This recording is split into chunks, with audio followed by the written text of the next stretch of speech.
Hello, beautiful people. Welcome to Global Happiness today. This is indeed a sad news coming from Benue against the ex-president of Nigeria, that's Olusegun Obasanjo, who is going through severe pains in the hands of suspected Fulani Herdsmen. This is sad, but then again, maybe this is exactly what we need as a wake-up call, so that Nigerian leaders will know that honestly we need help when it comes to the issue of security.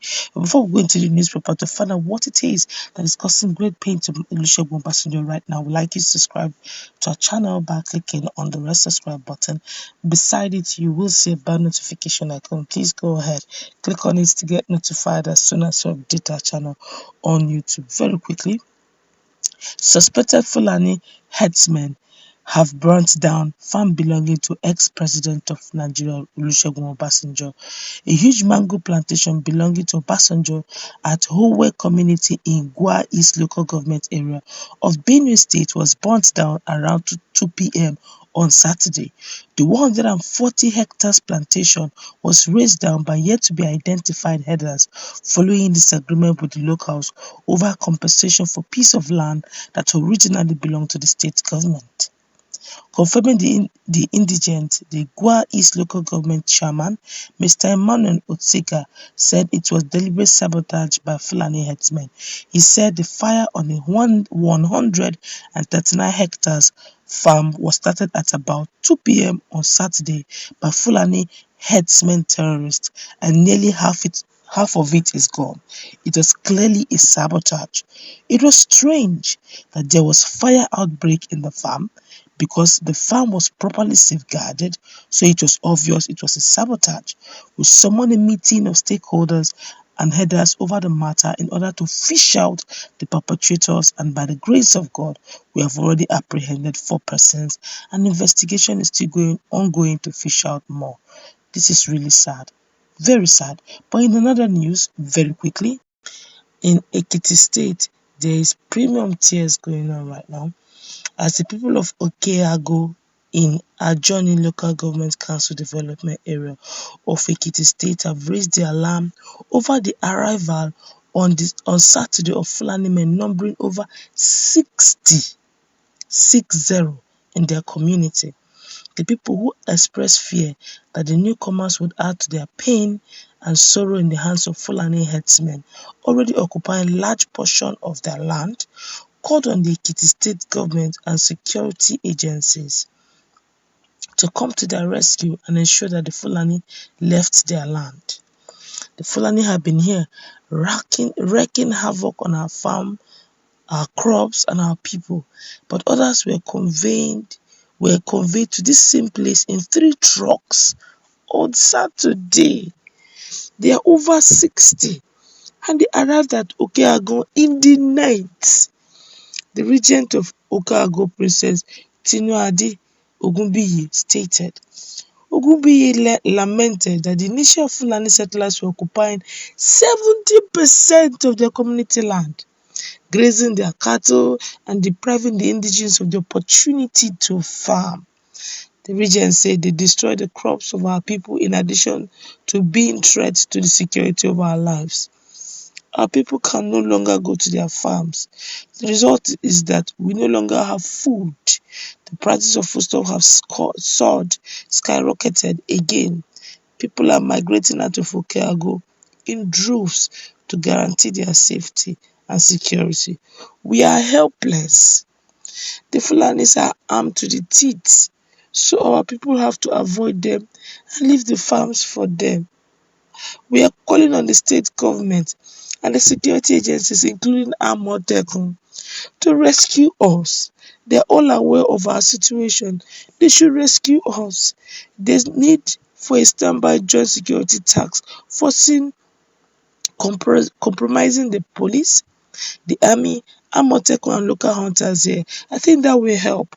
A community leader, Mrs. Grace Olofin, who collaborated with the region, said, "We need security, but we don't want the Fulani men to stay here. We don't want them on our land because of the threat they pose to our security. When they settle down, they perpetrate kidnapping and all sorts of social menaces. Already, Those settled here have been destroying our people's farms in the name of grazing their cows. For instance, this is the season for harvesting cashew, but our people, particularly the women, cannot get to the farms. All our yam seedlings have been harvested and destroyed by the Fulani herders. The spokesman for the Ekamefa community comprising Okeagon, Ajowo, Irele, Ikpo, Itapeje, Iyamero, Mr. Bayomi Oluwafemi said the Fulani men who arrived at the community on Saturday came in their numbers with their families. He stated, "We want Fulani people to leave this area so that our people can return to the farms to boost their economy and lead a meaningful life. We don't want them here because they demonstrate through their activities that they are enemies to the progress of the community. They destroy our people's farm produce and they are committed to leading our people to poverty, hunger, and starvation. They also harm our people when they meet them in the farms. We can only call on the government to come to our rescue. Let there be a security for our lives and property. We are living in fear so that they don't come in the night to massacre our people as witnessed in other parts of the country. The government should help us with security day and night. Our people can no longer sleep with their two eyes closed." The Ekiti State Armored Commander, Brigadier General Joe Komolafe retired, said, "We are on top of the situation. There is no cause for alarm. We are working in synergy with other security agencies to get to the root and ensure a solution." On his part, the police public relations officer in the state, Sunday Abutun, said, "We got to report on it and effort is going on to arrest the situation." You see why sometimes when they say illegality is not good, some people try to, hold one illegality one corner and allow legality the other corner.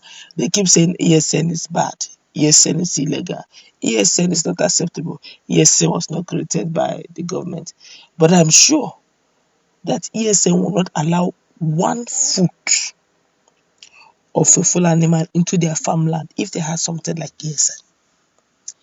We're talking about 70% of Fulanis in a community, and 60 of them with their families came in. Opari, Tito, that's finished. Obugon, wake phone, Obugo, that's finished. And to worsen it, we are still talking about that. From far away, Gua East in Benue, former President Obasanjo Obasanjo is feeling the pains of woodlomism. How can a plantation as big as 140 hectares go down the drain? All because of one disagreement of one money. Poverty is real, is biting hard, and these Fulani herdsmen are not letting it even get easier. It's up to us to do the needful. Security is everybody's business. It's not one man's situation. Sometimes to get what you need some level of standing firm on your rights. And now I understand why Benue State Governor did what he did. Sometimes this guy lead them to their fate. They tend to showcase the weed-like attitude, growing where they are not wanted, and it's terrible. Let's meet in a conversation. So apologies, heartfelt condolences to Olusegun Obasanjo, but then that's probably exactly what Nigerians are feeling generally.